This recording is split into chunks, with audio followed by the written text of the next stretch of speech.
मित्रांनो चांगलं चॅनलमध्ये आपलं स्वागत आहे. मित्रांनो आज आपण आलेलो कोरेगावच्या मानाच्या हिंद केसरी मैदानामध्ये आणि कान्हा शेठ भेटलेले आहेत. कान्हा शेठ नमस्ते. नमस्कार. काय म्हणताय आज मेहरबानला आणलाय? हो मेहरबानीला आणलाय कारण की बरेचसे असे मैदान आमचे चांगले आहेत. मैदान गेलेले मैदान केलं एक पारंपरिक मैदान म्हणून आम्ही मेहरबानला कुठल्या परिस्थितीत आणण्याचा प्रयत्न केला. घेऊन आलोय बघूया.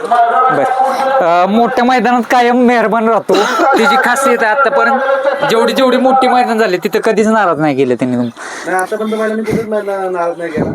जर तेव्हा पण आजार आहे तरी पण आपल्याला गेले कर्जत मध्ये नाराज नव्हता केला. बर आता तर एकदम क्लिअर आहे.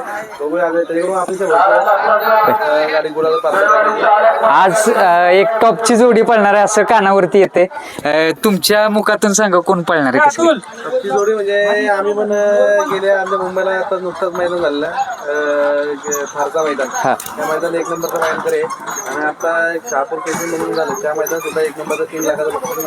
तो शंभू आहे अक्का राऊत यांचा तो आणि मेहरबान पडणार आहे. काय स्पीड लागेल असं वाटतंय तुम्हाला? कारण स्पीड तर आता चेहऱ्यावरनं तर पूर्ण कॉन्फिडन्स दिसतोय पण काय स्पीड लागेल? भरपूर आहे कारण की एकदम आपल्याला आणि स्पीडला पण भरपूर गती लागेल असं आमच्या अपेक्षा. बर आणि शंभू संदर्भात काय सांगेल? कारण आता सलग 2 मैदानात 1 नंबर गेले. सगळं जगताच्या घडीला बघायला गेलं तर डाव आणि पब्लिक वरनं आणि आत्मबला तोच आहे.